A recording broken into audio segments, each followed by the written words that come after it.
بسم الله الرحمن الرحيم. السلام عليكم ورحمة الله وبركاته. دلنيرية وايل walaalkay iyo walaashay bal sheekada maanta ila wadaag wixii tala ana kala bax aan gudagalo sheekadan waxa weeyi sheekadan magaceedu ha camayni noloshaada ama ka ilaali noloshaada foojiri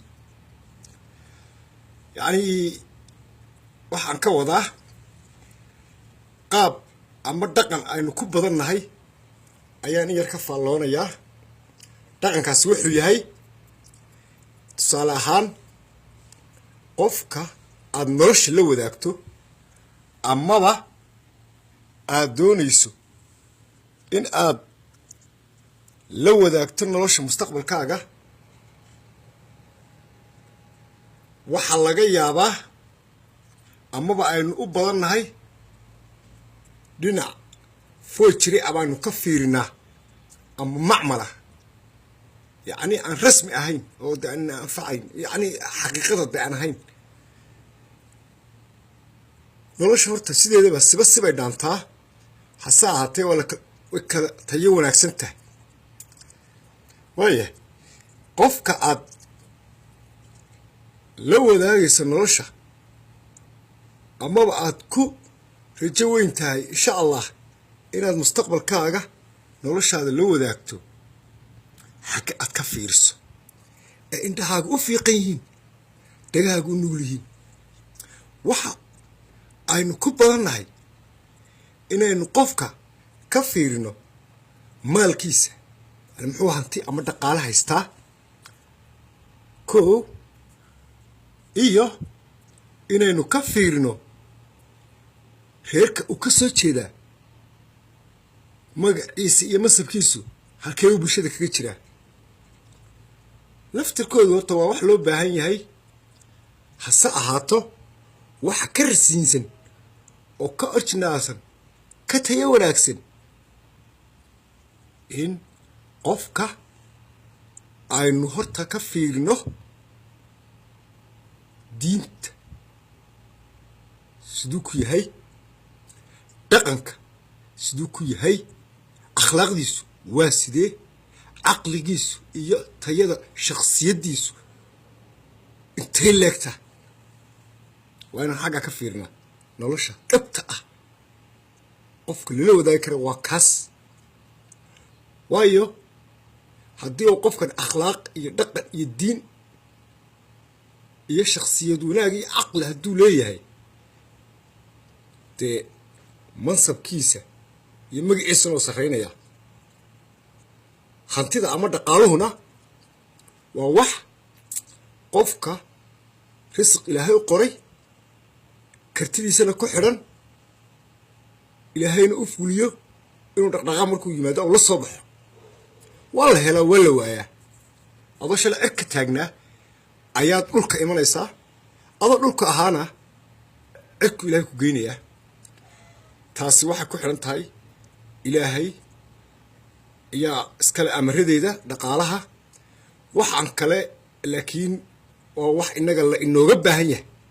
waa hadduu dhaqankaaga xumaado diintaada xumaato akhlaaqadaada xumaato intaa waad ku cadaab galaysaa haddii aan inaga la inooga baahnayn oon awooddaa ilaahay inaga ina siinin dee laynaguma ciqaabeen laynagumana cadaabeen qof dhaqan xun lalama noolaan karo run ahaantii qof akhlaaq xun oo caqli xun oo dadnimadiisu hooseyso oo shakhsi liiti ah run ahaan waxay la tahay inaan lala noolaan karin qabiilkiisa mansabkiisa ehelka ku soo jeeda say doonaha u sarreeyaan dhaqaalu doonaha haysto waxay la tahay qofka inay shakhsiyaddiisu ka weyn tahay waxaas waayahay haddaba haddii aynu isla garanno inay tahay nolosha wanaagsan middaa aan tilmaamay qofka la doonayaa dee la soco qabyaaladdu waxa ay koow ka tahay dhaqan xumada diin xumada akhlaaq xumada iyo caqli xumada shakhsiyad xumada intaba waa ka number 1 bay kaga wada jirtaa kow dhaqan xumada way kaga jirtaayo dee diintaada wixii ka hor imanaya waa dhaqan xumo mar haddaad dhaqan xumo samaysana diintaadii ayaad xumaysay kuma fiicin qof diinta ku fiican ma tihid qabyaaladuna kalimatu tawxiid laa ilaha illa maxamed rasuulullah oo ah albaabka laga soo gala islaamnimada ayay si toos uga hor imanaysaa adoo shahaadanaya kow lagaa siinaya ama aad kow ka siinaysa islaamnimada sheeganayna markaas waxa kaba jiraan laba waxa weeyaan akhlaaqda waxa aanan ku jirin qofku inuu caytamo ama cid kale nasabad caayo ama qabiil dhan oo mu'min iyo munaafiq iyo awliyaba leh iyo dad wanaagsan inuu yacni cay iyo aflagaado dusha uga tuuro oo welibana shaarica la soo istaago oo qabyaalad isagoo ku faano oo koodana au ka dhigo awliyo ama wax aan yacni iyagu u qalmin in wax xunba lagu sheego waa shakhsiyad xumo waa akhlaaq xumo qofka cay la soo istaaga akhlaaqdiisa waa xunta ma fiicna waxa kale oo jirta iyaduna caqli xumada waxaa ka mid a qofku wixii dhib iyo hadimo ku haya haddii uu caqligiisu fiican yahay dee kuma dhaqmayo qabyaaladu dee kuma dhaqmayo qofka caqligiisu toosan yahay saliimka yahay shakhsiyad xumaduna qofku haddii uu garan waayo dullinimada waa qof shakhsiyadiisu aada u xun tahay oo dullaysan haddaba iska fiiri qabyaaladdu waa aabbaha xumaanta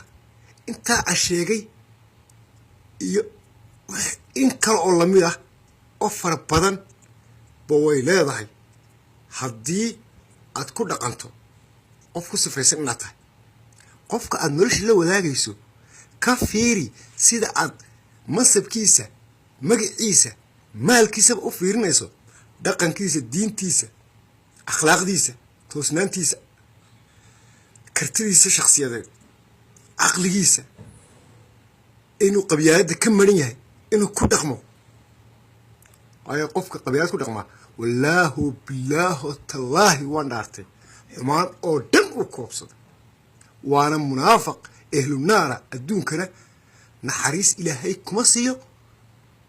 aakhirana ciqaab buu ku mutaan daa'iman abada waa munaafiq dee waayo adoo ashahatay haddana ashahaadadii ka hor ima dee waa munaafiqnimo waa habkii munaafiqnimada dee marka allah ayna toosiye aynu istoosino